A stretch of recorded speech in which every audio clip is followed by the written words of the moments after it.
Hi guys, welcome back to the Queenie for President channel.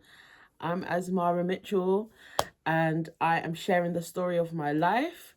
Trying to get a bit of support for the channel, a little bit more information on things that's happened to me in the past, and really just to socialize, find a tribe, have some fun. Hopefully in the end it will all work out.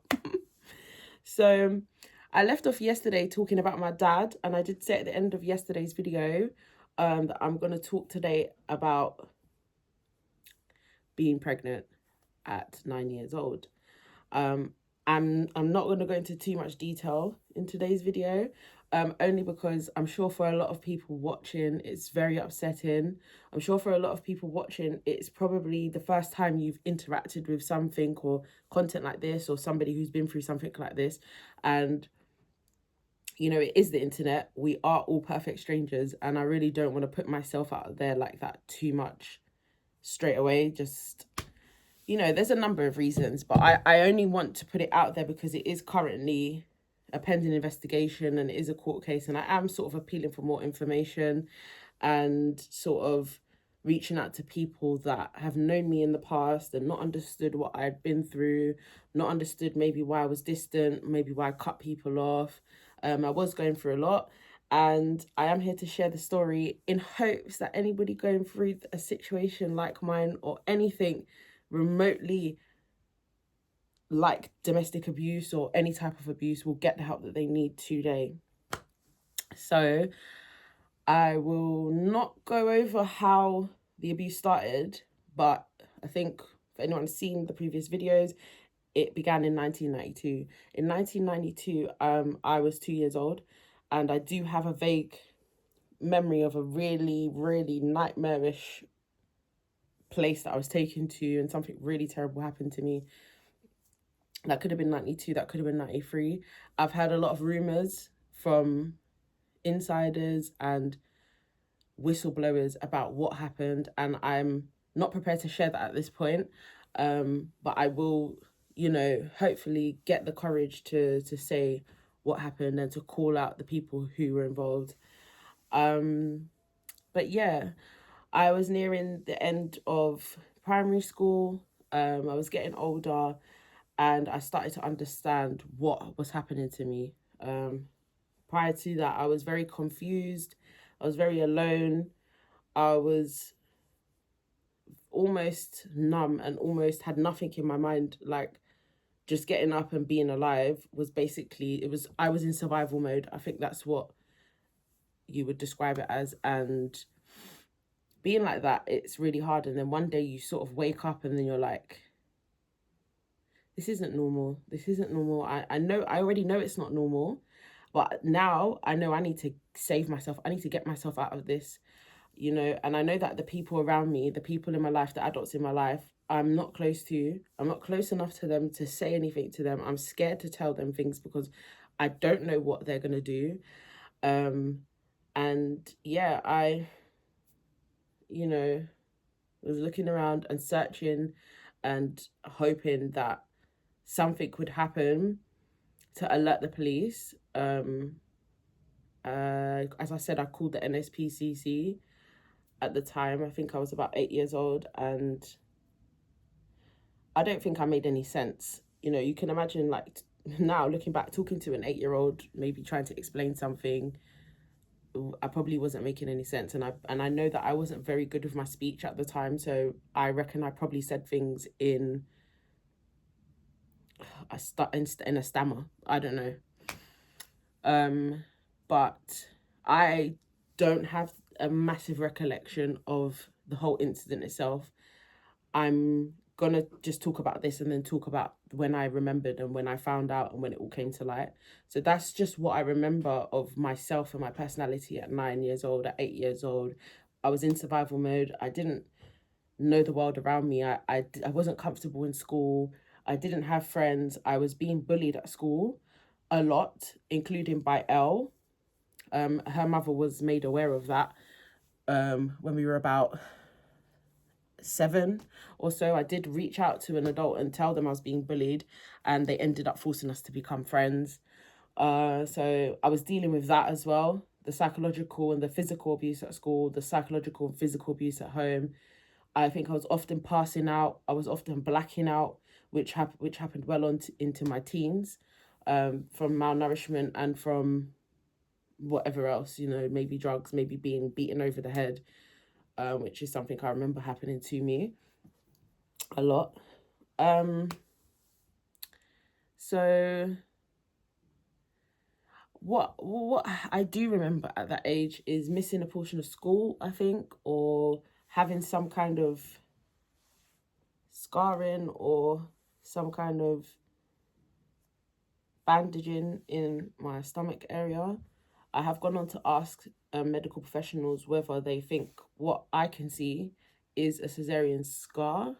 A cesarean, for all who don't know, who do not know, is that when a baby is removed from your body. I've never had a cesarean since. I've only ever been pregnant once since this with my daughter, who is here with me. So it would be kind of weird if I'd had some sort of procedure without my knowledge, unless it was at this time.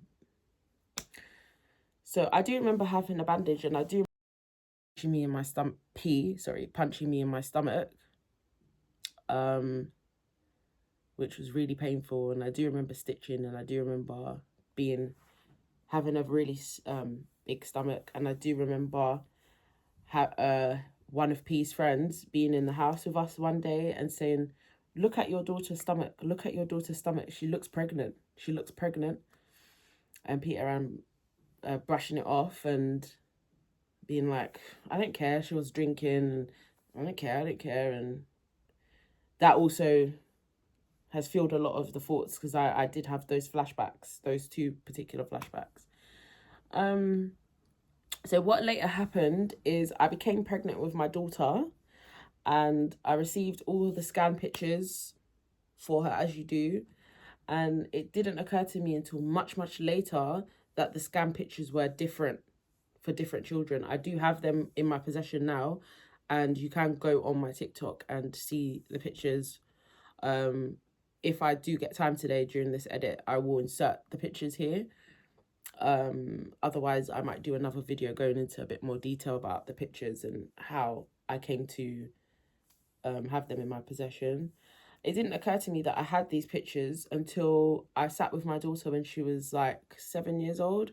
And I was like, "Come and have a look at your scan pictures," because now she's old enough to sort of understand what they are and what they look like. And she will, I'm not going to include her, she is a minor, but she will remember this, and she will remember the reaction and what happened when I saw that they were different. And I basically had quite a few scans, and it didn't occur to me, because when I was pregnant with her, I put them in a special book that I made for her, which I will show you all my documents hopefully at some point soon. I made her a special book, and I inserted it in there, had it stuck on, and I just thought, "Oh, these are cute. I've got all these different shapes and sizes of a baby, and oh, this one looks slightly different, but it's a different angle, or it's a different..." God knows why I didn't analyze the dates, and God knows why I didn't analyze the time. Obviously, it wasn't meant to be at that time. It's crazy to think that something like this could happen. And I am an analytical person. I am somebody who reads through things. It's just, it would never occur to you that the tiny little written dates on each of your pictures would be different, especially when, say, one of them is correct. So you might use that one and say, "Oh, this is the clearest picture, so I'm going to hold on to this one. This is my favorite." So I did sit there with her and I said, "Look, have a look, and let's look at all the dates and times on there when she was a bit older." And I just noticed like a different date and a different time on two of them, and I was like, "This is not the same baby. This is my NHS number, all of my details, but this is a different date, dated back to this time in 1999, and it's a different baby." You can clearly see that. I completely broke down and tried to get as much help as I could, like figuring out what was going on. When I say break down, I mean I was in floods and floods of tears, because it literally all came back to me. I literally figured out like something really bad happened to me, and this was obviously just after E had been jailed. That obviously I'd probably started to relax more, started to think more about my life, and basically was looking through all my paperwork and trying to get my stuff together and trying to find answers for everything.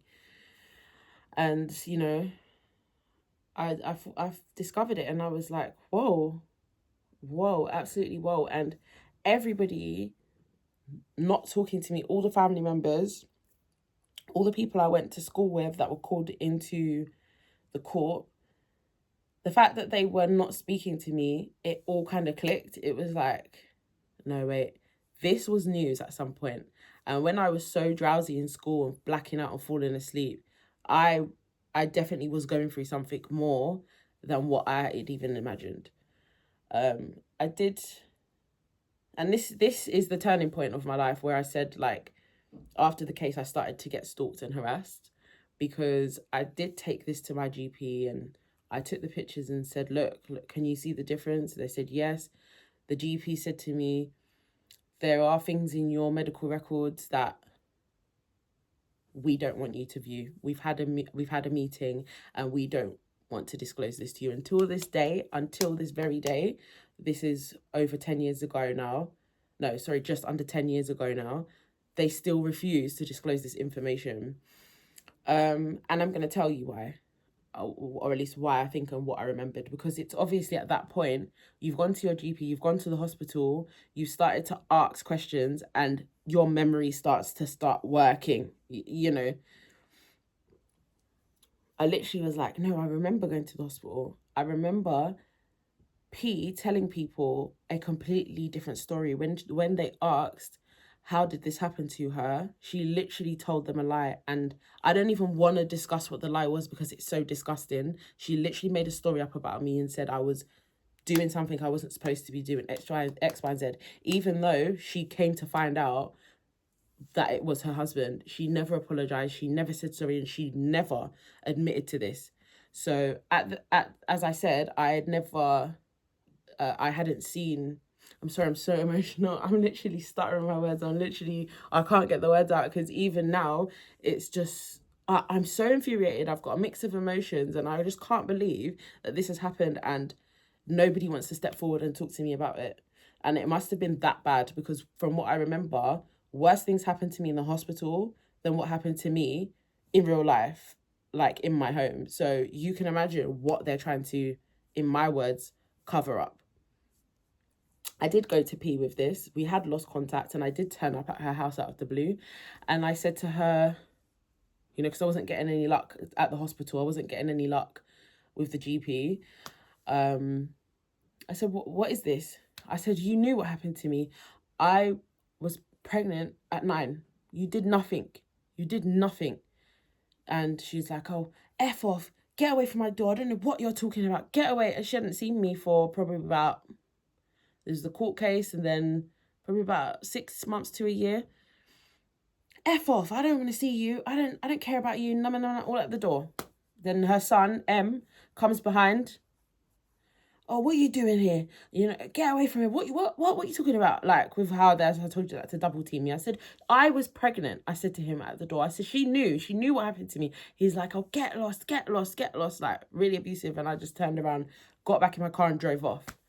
So I knew that was a dead end. And the worst part about that story is the next time I went to sort of inquire with P, I found out they'd moved house. So for 2 years, I didn't know where they lived. And obviously this is supposed to be my mum. I got a phone call probably about a year and a half later from her sister, M, the helpful sister, who was like, oh, you know, I've been in contact with them, and we went out to eat, and we've done lots of stuff together, like all rubbing it in as she always does. And she's like, they've moved, but they don't want you to know, like, where they live. And I was like, I'm not going to do anything. Like, why would you move and not tell somebody, like, if we're supposed to be family? She's like, don't worry, I don't think it's you, and making up a story and covering up for them. Eventually, they came back to live in the area, and eventually P contacted me again by putting a letter in my post saying, I love you so much, all this and all that. Like, long story, and I'll talk about that another time. But yeah, I did lose contact with them, and I did lose hope. And that's when I took my story to the court and to the police, and have been trying to get answers ever since. The GPs were not helpful. And what transpired is, it's not a conspiracy, it's what happened. But the GPs did start to, I would say, conspire against me, and I put in a complaint, and luckily that GP was shut down. So I, for me, like, that's the most justice that can be received, because the way I was treated in that place, the lies that they told, uh, covering up for people who have abused children in hospitals, and lying about somebody's medical records, and lying about having conversations with people and making up conversations with people is something GPs are not supposed to do. And I've always been told, like, doctors are not exactly the most trustworthy people, but there it was proven to me. And yeah, I've had a very mixed relationship with hospitals and GPs since then, but that was my worst experience from in terms of stalking and harassing, because it literally was professionals who were supposed to be helping me, which I'll do a separate video and sort of talk a little bit more about that. But the NHS England, who are the authority you complained to, were really, really helpful. They really were apologetic, and they helped me to kind of move on, although they were not able to get my records either. I'm still in a battle to try and get those records. I then started to inquire, I started to get very curious now, because I've had all this ill treatment. I started to tell them, okay, if I can't get my maternity records for 1999, then I'd like my birth records, because at least I can look into certain things. And I have posted some of these receipts. I don't like the word receipts, it sounds so gossipy, but like, I've posted some of the emails and things that have gone back and forth, where the hospital I was supposed to have been born in has said, they've never heard of me. They never had a record for me. And that's when I realised something was really wrong with P, and, her saying that she's my mum and it probably not being true. And I did, as I said, a few years later, got back in contact with her, explained to her about the birth records, and she's just been absolutely awful about it. She's been absolutely awful, and it just says everything. It says everything. With the pregnancy, now back to that, I with the flashbacks, and I do remember some horrible stuff happening to me in the hospital, and I do remember P telling a story to the doctors that made them treat me really badly. It's like the doctors were like, this disgusting child, like saying horrible things to me. And I do think that's why this investigation has taken so long, and this is the reason I've brought it here, because I feel like I don't think any of these people realize what they have done to me and what they chose to believe. And the fact that they didn't contact the police, they said they, passed it on to social workers. But when I've tried to contact those social workers, the social workers themselves said, you know what, we refuse to talk to you. You need to get a lawyer. It's just everything that could happen to a person has literally happened to me in this situation, just from going forward and asking questions about my life, and I might add, before I was looking through the pictures and stuff, the scan pictures with my daughter, and just like memorize it, recollecting and going back in time and having a good old time with my daughter, I was literally in contact with victim support, who were the ones who like encouraged me to, if you need to take time off of work and stuff, you can go and speak to your GP. So I always felt like they were the ones who really opened that door for me. So I do want to point out that victim support can be really helpful for people who have been through horrible, horrible stuff. They do signpost you to therapists also, like free counselling. And even I don't know if they felt something was suspicious, but they were like, you need to go over there and talk to them and try to get your medical records. Like, they stuck with me as well for a couple of years. They always kept in contact with me to make sure I was okay after the case. So that's another organisation that I would reach out to if you've been in that situation or something similar. So yeah, I mean, that's the basis of the difficulty I'm facing surrounding the pregnancy and what I remember. And that's, if anyone's thinking, well, why wouldn't your mum just back you? I'm telling you, she's literally hiding something. She's literally covering up probably the worst. And either her family members are aware and she told them lies, or people from my primary school who have also sort of come forward and said some really strange stuff, or not said anything at all. Yeah, I don't know what to make of it all yet. And to be fair with you, I want P jailed for things that I went through. I think she should be sat in a cold jail cell. And that's probably the boldest thing I've ever said about her, because I would never normally have said horrible things about her. You know, I always grew up respecting her regardless of what type of mum she was, but I completely lost all respect for her. And just the cowardice and the lies and the violence and the aggression is just completely made me, I just think she's vile and disgusting. And I know that she had a part to play in all of this and what I've been through. Yeah, so that's that. And I do want to go into some of those separate issues a little bit more in separate videos. And I want to talk briefly about how the next video is going to be sort of structured, because I want to talk some more about the harassment that I've been through. And it's a few different parties that have literally, like I said, smashed my windows, graffitied on my doorstep, stolen money from me, beat me up in the streets. Just some of them random people. Like there was a time when I was driving my car down the road with my daughter sat next to me, and a man literally came up in his car, smashed his car into me, got out of his car, came to my car and punched my window in, got back in his car and drove off. Like that type of level of harassment. But I've grown a thick skin, and it might sound like something that most people would probably, you know, feel sick from. But I sat there just like, I've been through enough. You can't faze me. You can't scare me, you know. And it's that type of thing I've been going through, and I want to share my story, as I said, because some of these people are your aunts and your uncles, and some of these people do need to be spoken to and do need to be, you know, pulled up on their behavior, because it's not right. Just because you were friends with him, or just because you're from his community or you're like him, doesn't give you the right to go around victimizing people, you know. Anyway, thanks for tuning in. This was a bit of a shorter one today.